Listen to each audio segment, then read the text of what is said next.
de nouveau prier courtement avant d'ouvrir la Bible ensemble.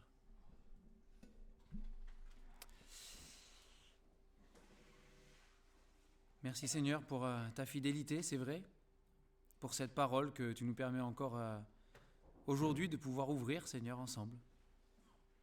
Qu'elle puisse effectivement faire du bien à nos cœurs, Seigneur, à nos âmes. On te prie aussi pour les enfants qui sont sortis et qui vont aussi recevoir de toi, Seigneur, cette parole, la même, Seigneur. Celle qui est puissante et efficace pour changer des vies, pour transformer des cœurs, pour sauver. Seigneur, donne-leur, comme à nous-mêmes, de bien comprendre aussi l'évangile de notre salut. Que tu puisses leur donner, Seigneur, de se tourner vers toi et d'être sauvés dès leur plus jeune âge. Ne pas perdre du temps dans ce monde. Merci parce que là aussi tu es le Dieu qui de génération en génération est fidèle. Nous pouvons nous appuyer sur toi, Seigneur. Nous te rendons gloire pour cela. Merci encore de conduire ces instants et nous nous remettons à toi, Seigneur, en toutes choses. Au nom du Seigneur Jésus. Amen.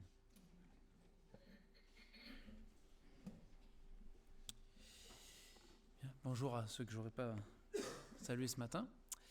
On va commencer dans le livre de Job, au chapitre 28. Donc en Job, chapitre 28, pour commencer.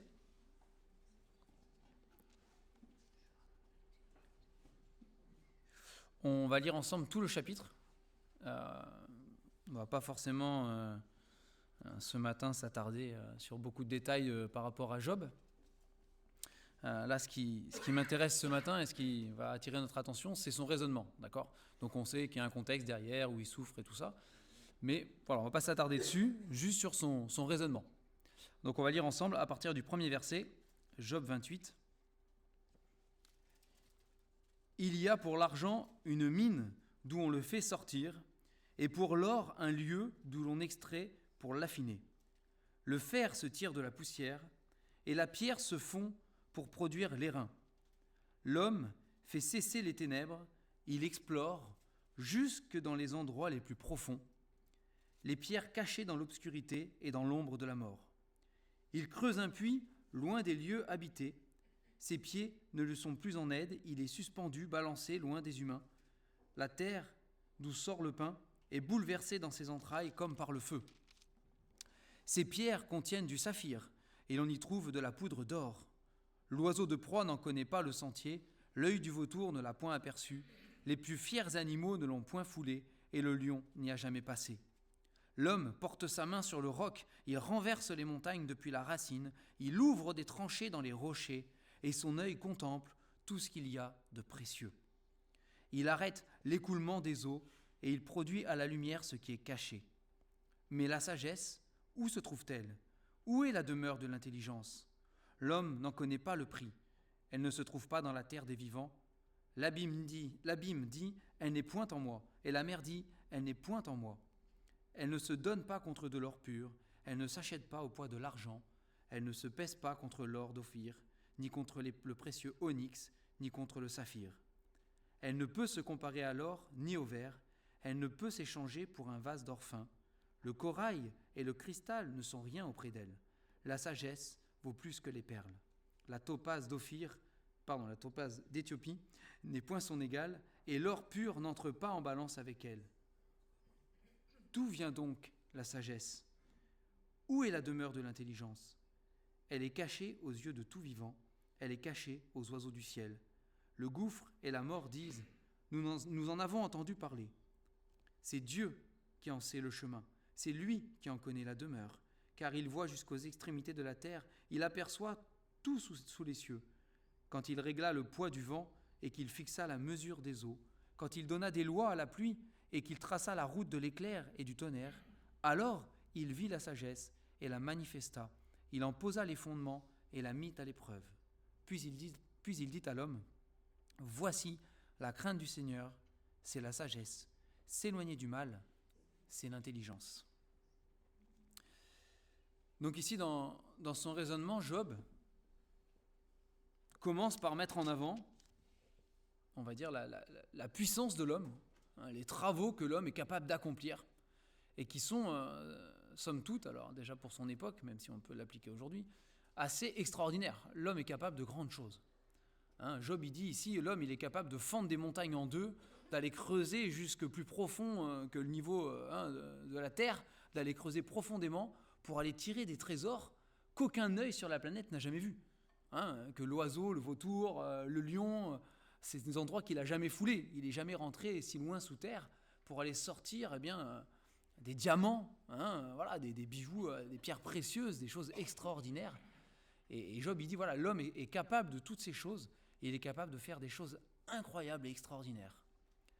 Mais il a beau creuser au plus profond de la terre qu'on puisse creuser, il a beau, on pourrait extrapoler plus loin et dire qu'il a beau explorer dans l'espace aussi loin qu'il peut aller, avec des fusées, des satellites, des télescopes et tout ce qu'il veut. On peut fouiller au fond de la mer avec les sous-marins les plus perfectionnés qui peuvent exister encore aujourd'hui. Où trouver la sagesse ? Et au plus profond de la terre, comme au plus profond de la mer, et comme au fin fond de l'espace, l'homme n'a pas trouvé et ne trouve pas la sagesse, la réelle sagesse, la vraie sagesse. Et ici, c'est ce que Job dit. C'est « mais où est-elle » ?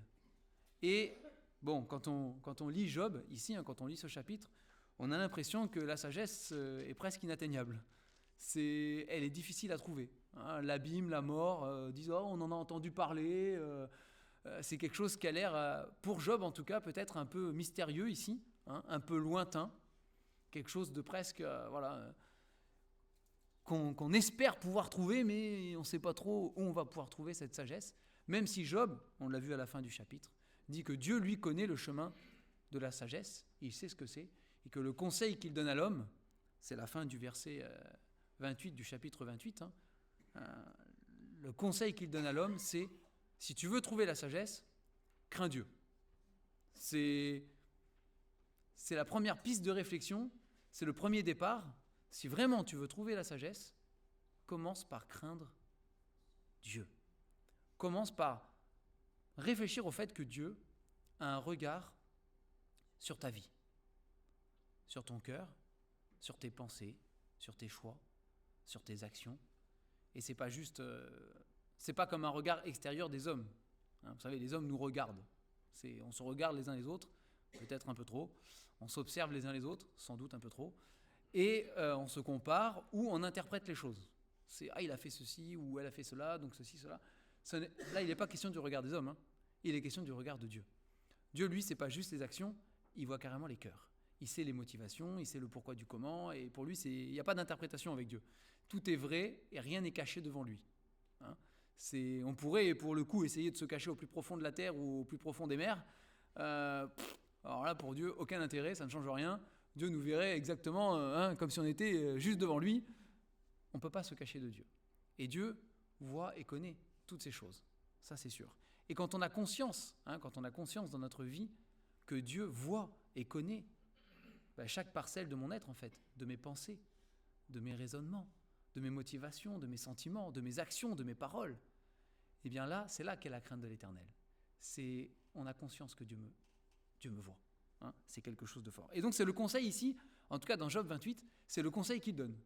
Il dit voilà, la sagesse, si vous voulez commencer à la trouver quelque part, c'est commencer par craindre Dieu. Et puis on va aller ensemble un peu plus loin, on reste dans les livres poétiques ce matin, c'est comme ça qu'ils sont appelés, on va aller dans le livre des Proverbes, et on va aller dans Proverbes chapitre 8. Proverbes chapitre 8, qui nous en dit un peu plus sur la sagesse. Vous verrez que ça fait écho à ce que dit Job, mais on trouve d'autres choses. Et on va s'attarder un peu plus ce matin sur Proverbes chapitre 8. Et on va lire aussi tout le chapitre 8. Donc Proverbe 8, « La sagesse ne crie-t-elle pas ? L'intelligence n'élève-t-elle pas sa voix ? C'est au sommet des hauteurs, près de la route, c'est à la croisée des chemins qu'elle se place. À côté des portes, à l'entrée de la ville, à l'intérieur des portes, elle fait entendre ses cris. Homme, c'est à vous que je crie, et ma voix s'adresse au Fils de l'homme. Stupide, apprenez le discernement. Insensé, apprenez l'intelligence. Écoutez, car j'ai de grandes choses à dire, et mes lèvres s'ouvrent pour enseigner ce qui est droit. Car ma bouche proclame la vérité, et mes lèvres ont en horreur le mensonge. Toutes les paroles de ma bouche sont justes, elles n'ont rien de faux, ni de détourné. Toutes sont claires pour celui qui est intelligent, et droites pour ceux qui ont trouvé la science. Préférez mes instructions à l'argent, et la science à l'or le plus précieux, car la sagesse vaut mieux que les perles. Elle a plus de valeur que tous les objets de prix. Moi, la sagesse, j'ai pour demeure le discernement, et je possède la science de la réflexion. La crainte de l'Éternel, c'est la haine du mal. L'arrogance et l'orgueil, la voie du mal, et la bouche perverse, voilà ce que je hais. Le conseil et le succès m'appartiennent. Je suis l'intelligence, la force est à moi. Par moi, les rois règnent, les grands, tous les juges de la terre. Et les princes ordonnent ce qui est juste. J'ai sauté le verset, je suis pas passé au 16. Et verset 16, par moi gouvernent les chefs, les grands, tous les juges de la terre. Verset 17, j'aime ceux qui m'aiment, et ceux qui me cherchent me trouvent. Avec moi sont la richesse et la gloire, les biens durables et la justice. Mon fruit est meilleur que l'or pur, et mon produit est préférable à l'argent. Je marche dans le chemin de la justice au milieu des sentiers de la droiture, pour donner des biens à ceux qui m'aiment et pour remplir leurs trésors. L'Éternel m'a acquise au commencement de ses voies, avant ses œuvres les plus anciennes. J'ai été établi depuis l'éternité, dès le commencement, avant l'origine de la terre. Je fus enfanté quand il n'y avait point d'abîme, point de source chargée d'eau, avant que les montagnes soient affermies, avant que les collines existent, je fus enfanté. Il n'y avait encore ni la terre, ni les campagnes, ni le premier atome de la poussière du monde.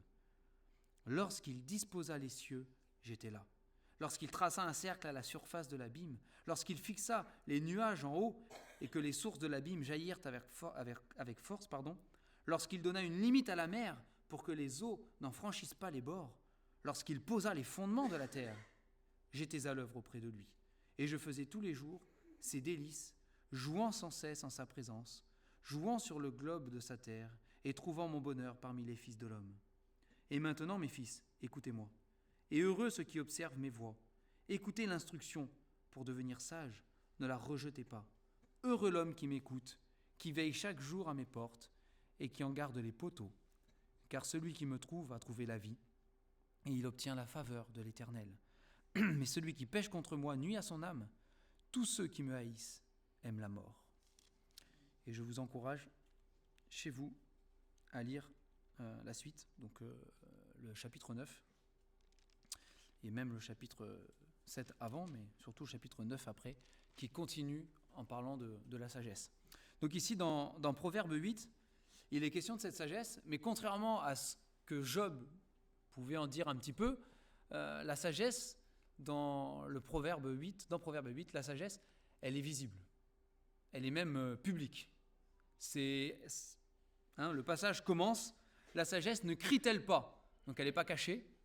C'est quelque chose qui est accessible, qui est présent là et qu'on peut trouver. Qu'on peut trouver même assez facilement. En tout cas, dans le passage, il est dit qu'elle est aux portes de la ville, dans les rues. Bon, c'est pas quelque chose, on n'a pas besoin de chercher très longtemps. On tombe dessus en rentrant dans la ville. Donc cette sagesse, ici dans le proverbe, on appelle ça une personnification de la sagesse, c'est Jésus-Christ.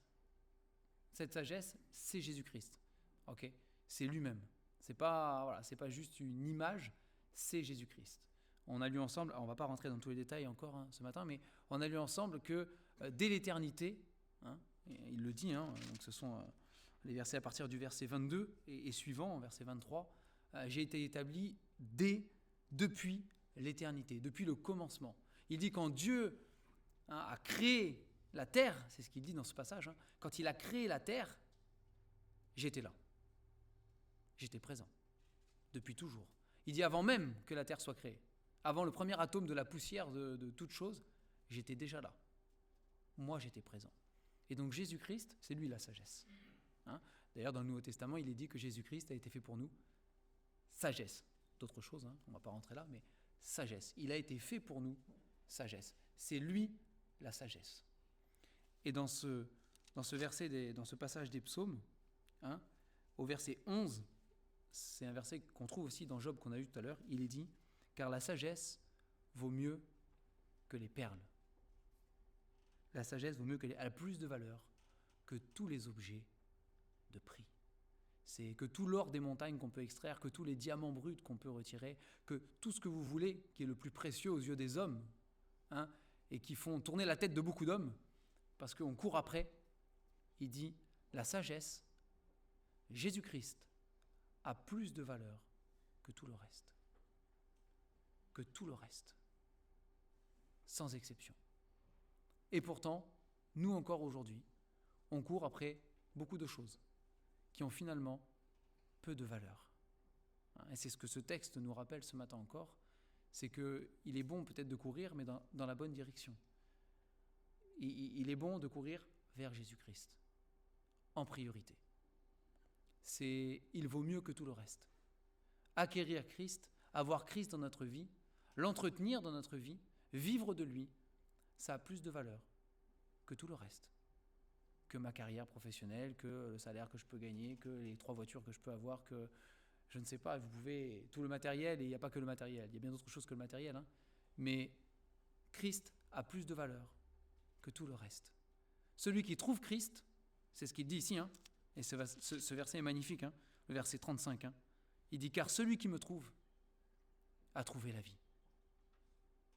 Il a trouvé la vie. Notre vie n'a pas de valeur dans ce que nous pouvons accomplir, ou etc. Notre vie a de la valeur en Jésus-Christ. C'est la valeur première. Ça ne veut pas dire qu'on ne fait rien dans notre vie, mais c'est la valeur première. Et c'est la seule valeur qui compte. C'est, encore une fois, comme on s'observe et qu'on se regarde les uns les autres, on fait parfois des choses pour plaire aux autres, ou pour qu'on soit admiré, ou pour qu'on soit reconnu, ou pour faire comme les autres. Ça n'a aucune valeur. Aucune. C'est pas ça. Ma vie a de la valeur parce qu'un jour, alors pour nous on peut dire il y a 2000 ans et quelques maintenant, mais ma vie a de la valeur parce que le Seigneur Jésus a donné sa vie pour moi. Il est mort sur cette croix. Il m'a aimé et il a payé le prix fort pour que mes péchés soient pardonnés, pour que je sois sauvé. Alors ma vie a de la valeur. Peu importe le regard des autres, peu importe les standards d'aujourd'hui, parce que ne vous conformez pas au siècle présent, on ne répétera jamais assez ça. C'est peu importe les standards et les standings du monde actuel dans lequel nous vivons. Ils n'ont aucune valeur aux yeux de Dieu. Aucune. Ce qui a de la valeur, c'est Christ. Et si Christ est ma vie, ça doit être suffisant pour moi. C'est ça qui fait ma valeur, et pas le reste. Mais pour ça, il faut que, déjà, Christ soit mon sauveur. Si ce n'est pas le cas pour vous ce matin, alors déjà, vous êtes à côté. Vous êtes complètement perdu. C'est ce que dit la Bible. Et à la fin, tous ceux qui me haïssent, donc verset 36, celui qui pêche contre moi nuit à son âme, tous ceux qui me haïssent aiment la mort. Et si vous n'êtes pas en Christ déjà ce matin, s'il n'est pas votre sauveur, eh bien, vous avez pour destinée la mort éternelle. C'est ce que dit la Bible. Et la première chose à faire, c'est d'acquérir Christ comme mon sauveur, d'accepter qu'il soit mon sauveur, de demander pardon pour mes péchés et d'être sauvé. Ça, c'est la base de toute chose. Et même si Christ est déjà ma vie, parce qu'il est mon sauveur, est-ce que je continue à le rechercher? Est-ce que je suis toujours en recherche de Christ? Oui, je le connais, il me connaît, il est mon sauveur. On a des beaux chants, lui avec moi avec lui. Voilà comment il faut connaître Jésus-Christ. Oui, c'est vrai, il est mon sauveur, et voilà, on est... Mais est-ce que, dans ma vie de chaque jour, dans ma semaine, au quotidien, est-ce que je cherche la sagesse de Christ? Ou est-ce que je suis pris par l'engrenage et les activités de ce monde? Et puis Christ, j'ai peut-être un petit moment dans la journée, dans le meilleur des cas. Sinon, on verra dimanche, quand je me réunirai pour écouter la Bible, dans le pire des cas. Mais est-ce que j'ai cette recherche-là? Est-ce que je comprends que tout le reste n'a aucun sens et n'a aucune valeur si je ne suis pas d'abord en recherche de Christ? Et cette sagesse, elle est disponible. C'est pas quelque chose, c'est pas comme peut-être Job pouvait plus ou moins lui l'appréhender. C'est pas quelque chose de lointain. Oui, la sagesse de Dieu, elle est supérieure. Vous savez, ce verset qu'on cite souvent. Ses voies ne sont pas nos voies, ses pensées ne sont pas nos pensées, etc. Autant les nuages sont au-dessus de la terre, on le prend hors contexte pour dire voilà, il y a la volonté de Dieu, il y a la sagesse de Dieu tout là-haut, et puis il y a moi sur la terre et puis je fais comme je peux. Hein, c'est pas ce qui nous est présenté ici. Ce qui nous est présenté ici dans le livre des Proverbes, c'est que cette sagesse, elle appelle. Elle dit, viens. Elle dit, viens. Si tu penses que tu as besoin d'intelligence, si tu penses que tu as besoin de sagesse, et on serait orgueilleux de penser le contraire quand même, c'est, viens. Viens, moi je suis là, je t'attends. Et je suis prêt à t'en donner. Il n'y a aucun problème. C'est simplement, viens. Demande-moi, interpelle-moi, questionne-moi. Et moi je vais répondre. Je vais le faire. Alors, on ne peut pas ne pas citer le passage de Jacques, n'est-ce pas? Hein? Donc, vers la fin de la Bible, vous pouvez le prendre si vous n'avez pas le temps, je vous le prends, c'est Jacques chapitre 1, à partir du verset 5. Et Jacques, il le dit, c'est un peu la même chose. Il le dit différemment, avec ses mots à lui, avec une autre révélation un peu plus tard, mais finalement, il dit la même chose. Il dit, si quelqu'un d'entre vous manque de sagesse, qu'il la demande à Dieu, qui donne à tous simplement et sans reproche, et elle lui sera donnée. Il ne faut pas oublier le verset 6, sinon ça ne marche pas. Mais qu'il la demande avec foi, sans douter. Car celui qui doute est semblable au flot de la mer, agité par le vent et poussé de côté et d'autre, qu'un tel homme ne s'imagine pas qu'il recevra quelque chose du Seigneur. C'est un homme irrésolu, inconstant dans toutes ses voies. D'accord ? Mais la promesse est là quand même. Dieu le dit à travers la bouche de Jacques. Si vous manquez de sagesse, demandez-moi. Et il dit, si vous demandez avec foi, vous n'êtes pas quelqu'un d'instable dans votre foi, vous avez une foi ferme, je vais vous répondre en fait. Je vais vous la donner. Il n'y a pas de problème. Hein. Par contre, le passage commence par si quelqu'un d'entre vous manque de sagesse. Et donc il faut commencer premièrement par reconnaître que on manque de sagesse. Hein, c'est l'humilité. C'est-à-dire, oui, non, j'ai besoin de la direction de Dieu. J'ai besoin que Dieu me parle et qu'il me dise ce que je dois faire, les choix que je dois entreprendre. J'ai besoin de Dieu. Tant qu'on n'a pas conscience du besoin de Dieu, c'est sûr qu'on ne risque pas de l'appeler. Mais cette sagesse qu'on trouve ici, elle est disponible à tous. Si on retourne dans Proverbe 8, je suis à 9 là. Si on retourne à Proverbe 8, au verset 17, il dit « J'aime ceux qui m'aiment », donc c'est la sagesse qui fait parler de la sagesse, c'est Christ. Hein. « J'aime ceux qui m'aiment, et ceux qui me cherchent me trouvent. » Il ne joue pas à cache-cache. Hein. Et Dieu ne joue pas à cache-cache. Il y en a qui pensent que Dieu joue à cache-cache des fois. On a l'impression qu'il dit une fois oui, une fois non, une fois il est caché, une fois il est là. Pas du tout. Dans la Bible, on ne voit pas Dieu qui joue à cache-cache. Hein. Alors parfois, c'est vrai, Dieu paraît caché. Hein, et la Bible le dit. Mais ce n'est pas le problème de Dieu. Généralement, c'est même pas généralement, c'est tout le temps, c'est notre problème à nous. C'est à cause de nos péchés. Hein, le peuple d'Israël, justement, lui, à un moment, il va reprocher à Dieu, donc dans un des prophètes, on ne va pas prendre le passage là, mais dans un des prophètes, le peuple d'Israël, c'est ce qu'il fait. Il reproche à Dieu de jouer à cache-cache. Il dit, oui, on appelle, tu réponds pas, tu joues à cache-cache avec nous, là. Hein, c'est pas bon. Et Dieu leur répond. Et il leur dit, non, c'est pas comme ça que ça marche. C'est pas que mon oreille est trop dure pour entendre, ça c'est le verset, ou mon bras trop court pour sauver, mais ce sont vos péchés qui vous cachent ma face. C'est ça le problème. C'est vos péchés cachent ma face et m'empêchent de vous écouter. Et quand il poursuit, il explique, c'est comme si vos péchés dressaient un mur entre nous, entre Dieu et nous. Nos péchés dressent un mur. Et il dit, c'est ça le problème. Vous avez l'impression que je joue à cache-cache. Moi, je n'ai pas changé. C'est votre péché le problème. Et parfois, donc on a l'impression parfois que Dieu joue un peu à cache-cache, mais on devrait analyser notre propre vie et regarder ce qui ne va pas. Et dire, Seigneur, c'est vrai, là, tu n'as pas répondu, mais en même temps, de mon côté à moi, il y a des choses à régler. Et tant qu'elles ne sont pas réglées, je comprends bien que je peux toujours toc-toc, mais il faut régler d'abord le problème du péché. Et ça, toute la Bible nous le dit. Alors, on ne va pas y retourner dans Jacques, mais dans Jacques, il le dit. Nettoyez vos mains, hommes pécheurs, nettoyez vos cœurs, hommes irrésolus. C'est approchez-vous de Dieu et il s'approchera de vous. Mais on commence d'abord par s'approcher de Dieu et exposer notre péché, exposer ce que nous sommes. Et dire, Seigneur, ben voilà, c'est ce que je suis, Seigneur, pardonne-moi. Et puis, j'aime beaucoup ce passage où David, dans les psaumes, dit « Pardonne-moi, pardonne les péchés que j'ignore ». Paraphrase, mais c'est ce qu'il dit. C'est « Pardonne-moi même ceux que j'ignore ». C'est que parfois, on a commis des péchés involontairement et on n'est même pas conscient de la chose. Ça arrive. Et David, il avait cette sensibilité par rapport au péché qu'on doit retrouver chez nous. On doit retrouver cette sensibilité au péché. Il avait une sensibilité telle au péché qu'il pouvait dire au Seigneur, pardonne-moi pour ça, pour ça, pour ça, et aussi pour ceux que j'ignore, ou pour ceux que j'aurais oubliés, pour ceux auxquels je ne penserai pas, Seigneur. Pardonne-moi. Pardonne-moi.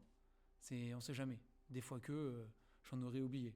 Dans la même idée, dans le même ordre d'esprit, on était dans Job tout à l'heure, on sait au début de Job que Job, il offrait des sacrifices pour ses fils, parce qu'ils étaient allés faire la fête toute la nuit, au cas où. Ils ne savaient pas ce qu'ils avaient fait vraiment, mais au cas où, il offrait un sacrifice. On ne sait jamais. Bon, ils ont fait la fête toute la nuit, là, on ne sait pas ce qu'ils ont fait. Dans le doute, Seigneur, on fait un sacrifice. C'est cette sensibilité au péché qu'on doit retrouver chez nous. Et quand on a cette sensibilité au péché, vous savez, elle est liée à la crainte de Dieu. On parlait de la crainte de Dieu au début, qui est le début de la sagesse. Cette sensibilité au péché est liée à la crainte de Dieu. La crainte de désobéir, la crainte de blesser Dieu, de porter atteinte à son honneur, à sa perfection, à sa sainteté.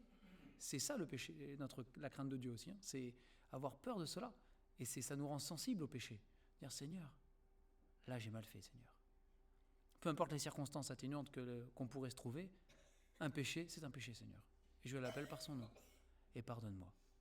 Mais une fois qu'on est en règle avec le Seigneur, alors on a accès à cette sagesse. On a accès à ça. Et c'est une vérité. Si on y croit de tout notre cœur, comme dit Jacques, c'est une vérité. C'est-à-dire que nous pouvons, nous aujourd'hui, même pécheurs que nous sommes, sauvés par la grâce de Dieu, nous pouvons être dirigés dans nos vies par la sagesse de Dieu. Je ne sais pas si vous réalisez, mais c'est extraordinaire quand même. C'est incroyable ça. Nous étions avant comme le reste des hommes qui ne connaissent pas Dieu. Nous étions sans espérance, sans Dieu dans le monde. Nous étions des brebis errants qui n'ont pas de berger et qui tâtonnent à droite à gauche sans savoir où ils vont. Et aujourd'hui, on passe de ça à aujourd'hui, Dieu qui nous dit « Moi, je vous donne ma sagesse, la mienne, celle qui est divine. Je vous la donne. Si vous en avez besoin, salut, tiens, ma sagesse. » C'est extraordinaire. C'est un privilège incroyable. Et bien souvent, au lieu de faire toc-toc et de demander à Dieu sa sagesse, on dit « j'ai une bonne idée, je vais faire. » Et puis on fait parce qu'on a une bonne idée. Peut-être qu'elle n'est pas mauvaise, c'est pas la question. Elle est probablement bonne. En tout cas, à nos yeux, à nous. Mais on n'est pas passé par la case « Seigneur, donne-moi ta sagesse. » Regarde, Seigneur, j'ai une idée, je ne sais pas ce que tu en penses. Qu'est-ce que tu en penses? Est-ce que tu penses que c'est une bonne idée? Montre-moi. Et il n'y a aucune raison, surtout si on a réglé le problème du péché qu'il peut y avoir entre nous et Dieu, s'il y en a, il n'y a aucune raison pour que Dieu dise « Oh non, débrouille-toi, je ne te réponds pas. » Est-ce qu'on trouve ça dans la Bible? Jamais. Il est dit « Celui qui frappe, on ouvre. Celui qui demande, il reçoit. Celui qui cherche, il trouve. » Et ce n'est pas quelque chose d'inventé dans... Dieu a toujours été comme ça. Et on le voit déjà dans Proverbe, il dit « Celui qui me cherche, me trouve. » Et Jésus, plus tard, il arrive, il dit « Celui qui cherche, il trouve. » C'est pareil, c'est le même Dieu, il n'a pas changé. Il est toujours le même, et il est toujours là, il est toujours présent, il est toujours disponible. Et ça aussi, c'est un privilège que nous avons. Il n'y a pas d'heure où on dérange Dieu. Il n'y a pas. Alors, chez les hommes, si on a besoin de conseils, certaines heures de la nuit, bon, on verra demain matin. Mais chez Dieu, il n'y a pas ça. Il est disponible sans arrêt, à chaque instant, à chaque seconde. C'est inimaginable pour nous, Mais on a du mal. Mais c'est la réalité. Il est tout le temps disponible. Celui qui a des absences, c'est le Dieu des païens. Hein? C'est lui, il a des absences. Hein, on pense à Élie et les prophètes de Baal. Hein. Là, tout de suite, on y pense. Hein, avec ces 400 prophètes là qui appelaient Baal et qui criaient, etc. Et Élie qui les charriait un peu quand même, il se moquait d'eux. Hein. En leur disant, criez plus fort, peut-être il est parti en vacances, il ne vous entend pas, ou il dort, il faut le réveiller. Hein. Ce sont les idoles. Mais le Dieu vivant est vrai. Le seul Dieu, le Seigneur des Seigneurs, on l'a chanté tout à l'heure, hein, le Seigneur des Seigneurs, le Roi des Rois, le Dieu créateur, lui, il n'a pas d'absence. Hein. Il n'y a pas de vacances, hein. Ça n'existe pas pour lui. Hein. Ni vacances, ni absence, ni dodo, ni repos. Il n'y a pas de toutes ces choses. Il est sans cesse, à chaque seconde, à chaque instant, disponible. Et non seulement ça, mais ce qu'il nous révèle dans la parole et ce qu'on vient de voir, c'est que non seulement il est disponible, mais il est motivé et volontaire pour nous répondre. Ça fait partie de sa volonté, de son désir. Hein. Il se plaît même, c'est ce que dit la Bible, hein, il se plaît à nous répondre. Il se plaît à nous écouter. Même s'il sait d'avance ce qu'on a besoin, il se plaît à nous écouter et à nous répondre derrière. Nous avons un privilège que nous ne mesurons pas en fait. Vraiment. Et trop souvent, on se prive de ces choses-là. On se prive de ça. Ici, au verset 18, c'est intéressant. Il dit « Avec moi », donc c'est la sagesse qui parle, Christ, hein, « Avec moi sont la richesse et la gloire, les biens durables et la justice. Mon fruit est meilleur que l'or pur, et mon produit est préférable à l'argent. » Versets 20 et 21, « Je marche dans le chemin de la justice, au milieu des sentiers de la droiture, pour donner des biens à ceux qui m'aiment et pour remplir leur trésor. » Alors désolé pour l'évangile de la prospérité, mais ça ne veut pas dire que tous les chrétiens du monde seront richissimes, avec des coffres remplis de trésors, hein, parce qu'on a découvert l'épave du pirate Intel avec tous les trésors dedans. Non, les pirates, c'est plutôt ceux qui dépouillent ceux qui pensent ces choses-là. Mais non, ce n'est pas ce qu'il dit ici. Hein, il n'est pas en train de dire que celui qui trouve Christ et la sagesse aura un compte en banque qui déborde de tous côtés. Hein, ce n'est pas ce qu'il dit. Il ne parle pas ici de quelque chose de terrestre, hein, il parle de quelque chose de spirituel. Et il dit que celui qui a trouvé Christ, il sera riche dans son cœur. Il sera riche dans sa vie. Pas des biens matériels nécessairement de la terre, même si ça peut être le cas, attention, hein, ça ne veut pas dire que c'est pas possible non plus. Dieu fait ce qu'il veut avec qui il veut, et il donne la richesse à qui il veut. S'il veut donner la richesse à un de ses enfants, il le fait. Matériel, je veux dire, physique, etc., il n'y a pas de souci, hein, mais ce n'est pas automatique du tout. Mais ce qui est sûr et ce qui est promis par le Seigneur, c'est que celui qui trouve Christ et qui vit de la sagesse de Dieu, il est plus riche que celui qui a un compte en banque bien rempli. Hein, parce que c'est le verset 19 qui nous le précise. « Mon fruit est meilleur que l'or pur, et mon produit est préférable à de l'argent. » Celui qui trouve et qui vit de Christ, il est riche. Il est vraiment riche. Il a une vie riche. Parce qu'il a accès à toutes les promesses de Dieu. Toutes les promesses de Dieu. Sans exception. Toutes sont pour lui. Elles sont disponibles pour chaque moment de sa vie. Il est dans la joie, il a des promesses. Il est dans l'épreuve, il a des promesses. Il est abattu, il a des promesses. C'est à chaque instant. Il est dans le deuil, il a des promesses. Il est dans l'angoisse, dans la dépression, il a des promesses. C'est pour toutes les choses de la vie, tous les instants de notre vie, de notre naissance jusqu'à notre mort, l'enfant de Dieu a des promesses, sans cesse. Et on a lu ce beau verset de Lamentation tout à l'heure qui dit que les bontés de Dieu se renouvellent chaque matin. Ses promesses aussi. Chaque matin, ses promesses sont renouvelées pour nous. Et encore, on dit ça, mais même la nuit, elles sont encore là. c'est pour nous. Humainement, on dort, on se réveille, voilà, il s'est passé un truc, il ne s'est rien passé pendant le temps, entre-temps, quoi. Mais pour Dieu, lui, il s'est passé des trucs. Il est toujours là, il est réveillé. Mais de manière humaine, on peut le dire, chaque matin, ces promesses-là se renouvellent. Et c'est une richesse qui est sans fin et qui est disponible.